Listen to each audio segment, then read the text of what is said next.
to Apothecary After Dark.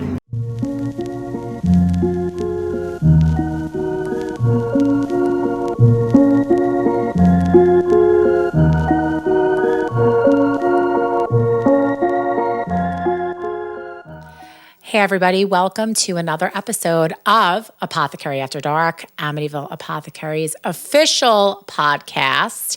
I am Dina, co-owner of Amityville Apothecary, and I'm sitting with my main squeeze, just kidding, but my best friend. Yeah. Hi, I'm Danielle.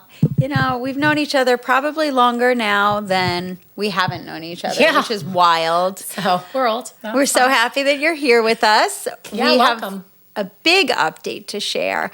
We had an incredible event yesterday, and it was the first of its kind, and I'm really, really proud of us, and we wanted to give you a recap because we're just still on that, would you call it a fever dream? It's so surreal. You know when you do something and you wait, like it's so amazing, whether you go to like an amazing concert or a party or an event or experience, and like you wake up and the next day you're like, did that even happen? Like, how is that? Did I do that? Was I even there? Because it's almost like we had created this incredible liminal space, and now we're back in, the regular Muggle world, although really our world isn't a Muggle world, but to be back in like the regular world after something so magical, it feels almost like shaky and ungrounded, like what's real and what isn't. Well, months ago, we came up with the concept, and we were just riffing with some friends in conversation, and we said, well, wouldn't it be great if we did this, and we did this, and we did this, and then it just naturally took on a life of its own. And organically, there was progression. There was some challenges that were unexpected, definite tower moments that came up along the way. Mm-hmm. And we just kept persevering, and we're like, all right, well, that fell out. So now we're going to just do this and this. And I can't tell you how pleased I am with the ultimate result, because we took it in stride. We're like, well, now we're going to pivot here, and that person wasn't meant to participate, and this person was, and let's just stay positive, because that which is aligned with us and with the energy of this event is going to come into fruition. And that's exactly what happened. That's exactly what happened. And I think, speaking about, our Alchemy Academy, but also it's a metaphor for life, when you conceive to create anything, manifest anything, we all have an idea of what we want, right? When we're looking to find a new job, we have an idea of what we want. When we're looking to find a new love, an idea of what we want. A new house, an idea of what it is. 2.5 bathrooms, no mauve, no Wedgwood blue. You have no wallpaper, you have rules, right? Right. Danielle and I have a very uncanny ability to cast vision without getting mired in the concrete of that vision, allowing for changes and not throwing temper tantrums when things come up. Like, we went through a couple of different speakers, and they were on and then they were off, and they were on and they were off. Because life happens. Unexpected things happen. So there were some people who were committed, and then they were like, well, this came up unexpectedly, so sorry, peace. So then we just kept, okay, well, who else can we consider?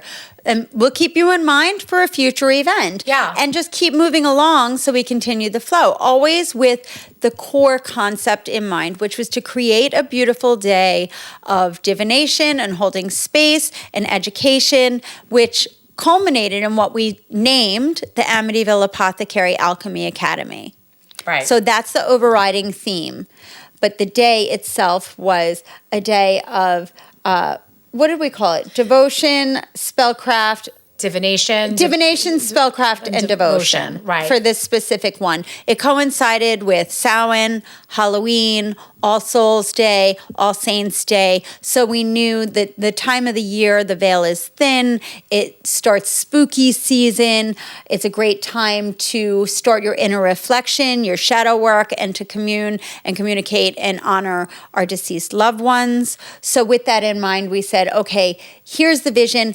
How can we educate and provide services taught by best-in-class teachers from around the world with specific expertise to bring valuable, teachable lessons and techniques to our customer base in an intimate setting? And it was incredibly important for us that those authors, those educators and speakers that were coming here, like Danielle said, were world renowned, really well regarded and teaching all over not only the United States, but the world in their respective disciplines. You know, I see a lot of spiritual leaders, metaphysical practitioners, people in personal development space that consistently center themselves within their community.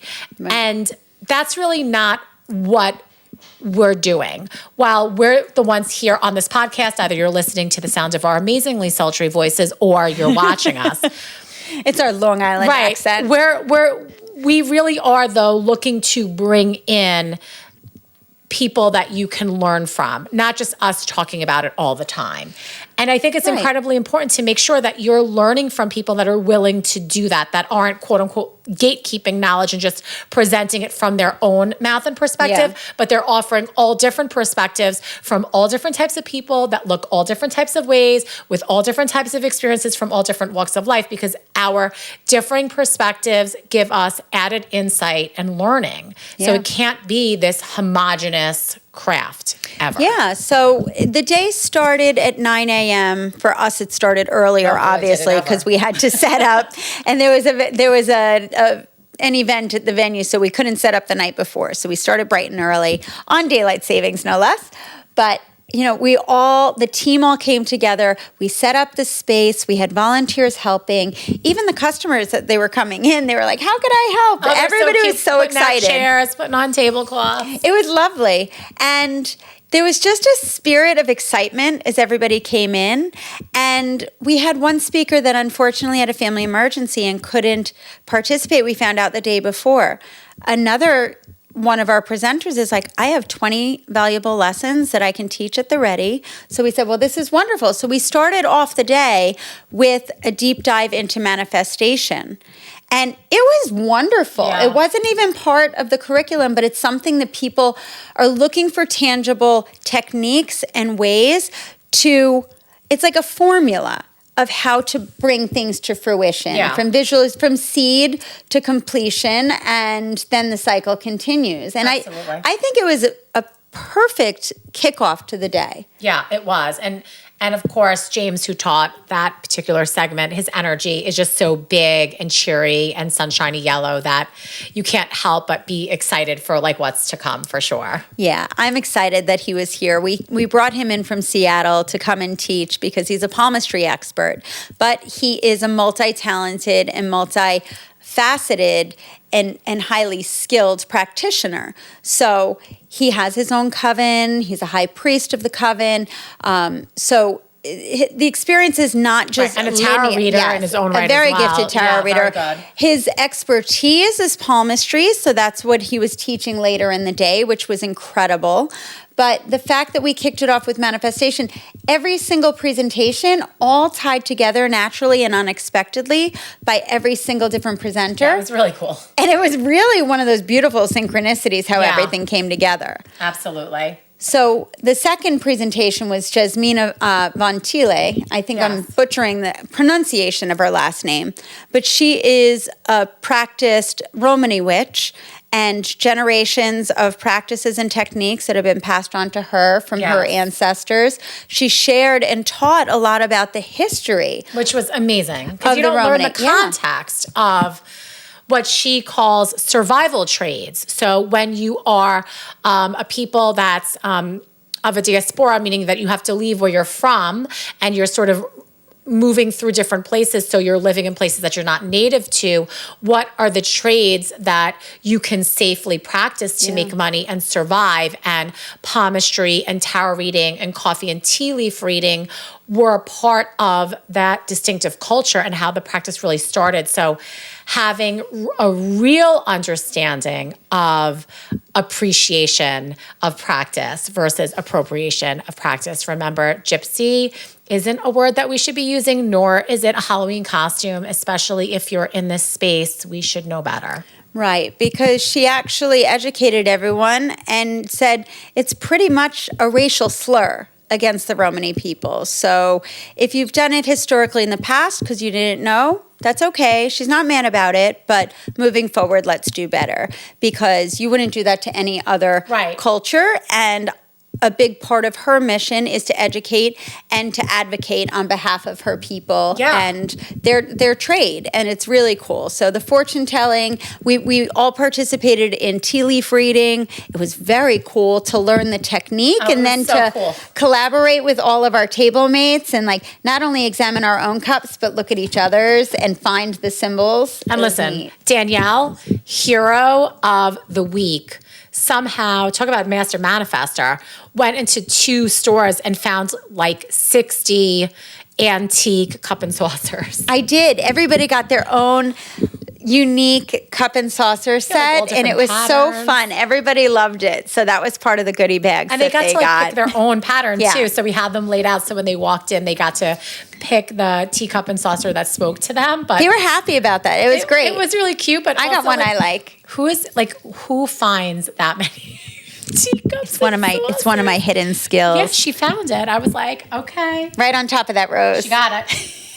So then we had everybody seated at round tables, which fostered, community and talking. And there were appropriate breaks throughout the day for building new relationships and new friends, which was great because our online community is very robust. So to be able to have everybody seated together, like we had people come from California, from DC, from Boston, from Texas, New Hampshire, New Jersey. Like it was unbelievable. Our customers were walking in, and it's so funny because one of our customers walked in and she's like, "Hi, I'm Tina." And I said, "What are you doing here?" She's like, "I'm here for tomorrow." I was like, "You are?" I thought she just like happened to be here like visiting family or something. Yeah. But no, she came with her daughter for our events.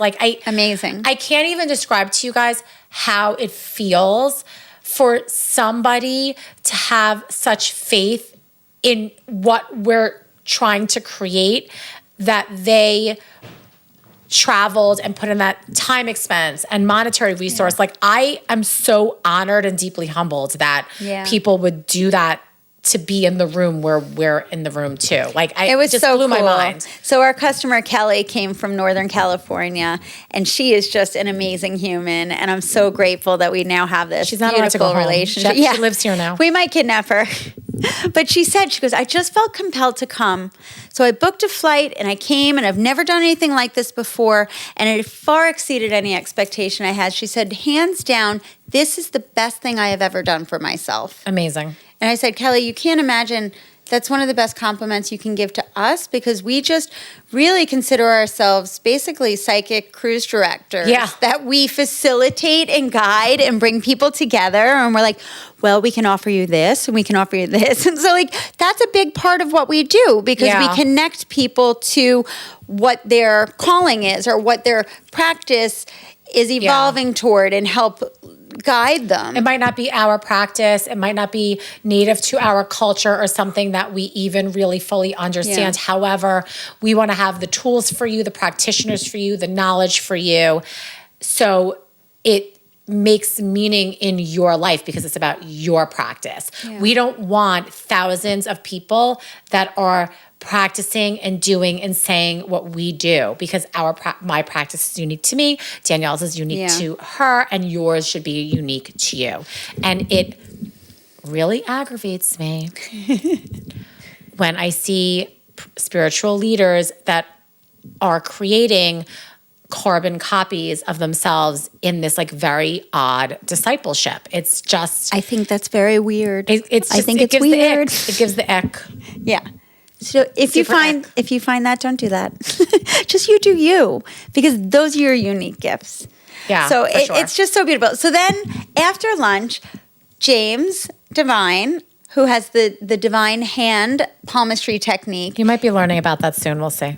Yes, absolutely. I can't say enough good things about him. He actually was one of the early people that we were ideating with for the concept. Yeah. And he came to New York to spend time with us, and he taught 90 minutes of how to read palms, the basic tenets of palmistry. So there is so much that you can tell about a person's patterns, behaviors, their inherent traits, their integrity, their hand positions. It's just fascinating. Similar to astrology, palmistry holds so many secrets that the more you understand, then you can start noticing it in other people and how they gesture. It was really fun. It was super cool. And everybody got such a kick out of, looking at their own palms, looking at each other's. It was really super collaborative again, where what I really love, I think the most about our community is like someone like Kelly coming from California, or a lot of people, they came in by themselves,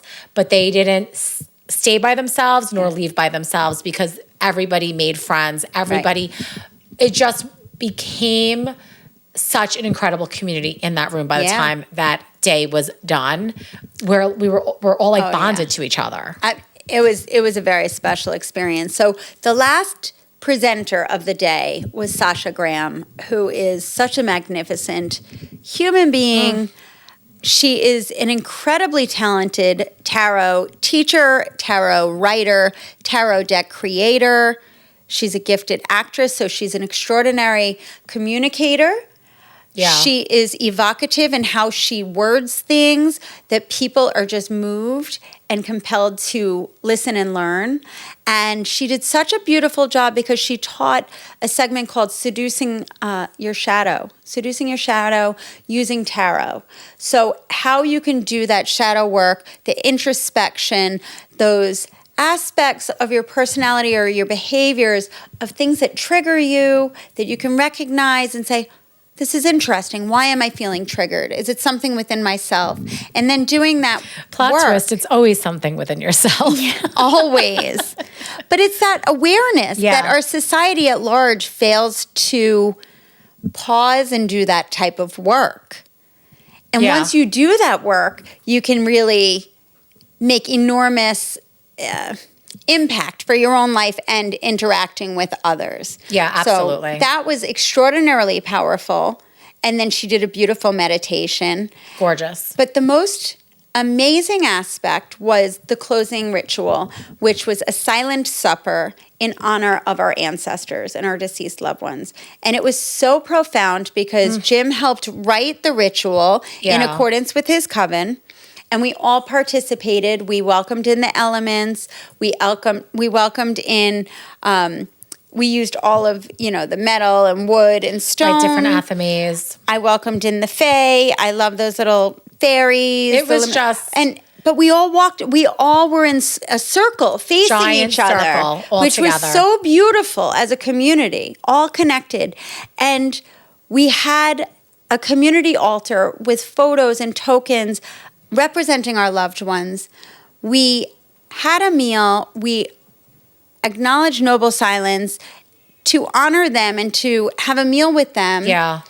And then we passed around a microphone and everybody had the opportunity to share a special moment or a special memory, a special fun snippet of their loved one. In honor of their loved one. So for strangers to join together in a day and then to hold space for each other in such a beautiful, vulnerable, gorgeous, intimate setting, and we all just celebrated each other and supported each other. It was the most beautiful experience, and I'm so grateful. Yeah. And I look forward to future events. The next one we're planning is June for summer solstice, June 21st. So save the date. It will be here in Amityville. So start looking at travel. We're having it on a Saturday. We are working on our teachers, and we'll be releasing early bird, what is it called? Early bird pricing. Discount, early bird. So we will have special pricing if you commit early. We will solidify the early plans. Timing was a little one. We learned a lot during this first experience. Oh my gosh, should we ever. The first of anything is scary. But I'm feeling so blessed and fortunate, and I thank our community. I encourage you, if you're like, I really want to go, go. Do it. Try. Yeah, do something for you. Come join us at one of the events, one of our classes. If a whole day is a lot for you, just start with a regular event and you will meet other like-minded people. Even if you're by yourself, there's never been a time where I've seen a class, any one of our classes, where somebody is like sitting by themselves and not welcomed in. We're so inclusive, even across everything. Like I've even had 14 and 15-year-olds kids in classes with adults, and the adults are welcoming the kids in. It's really, I think the best thing that we've built is our community. Yeah. And it's beautiful to witness. It is. And to participate and to facilitate and to bring everyone together. So we held the space, but everybody came together. Yeah. And there was no separation of like, ooh, well, the presenters are behind a curtain and inaccessible. Like it was, we were all in the thick of it together. all in it. And that creates trust and a shared space that just, it was really, really special. So we hope you come in June or to any of our future events. We have a full, robust schedule offering on our website, which is shop.amityvilleapothecary.com. All the ticketing to our events are available there. Yeah. And of course, across social media, we're always offering free author talks, just tons of educational content for free. Right. YouTube, Instagram, across the socials at amityvilleapothecary.com. But now it's time for a poll. A card pull. Here we go. Let's lean into the energy for the next couple of weeks, next 2 weeks until we meet again. I already shuffled many times, but I'll give it one more shuffle. I'm pulling from my like number one deck.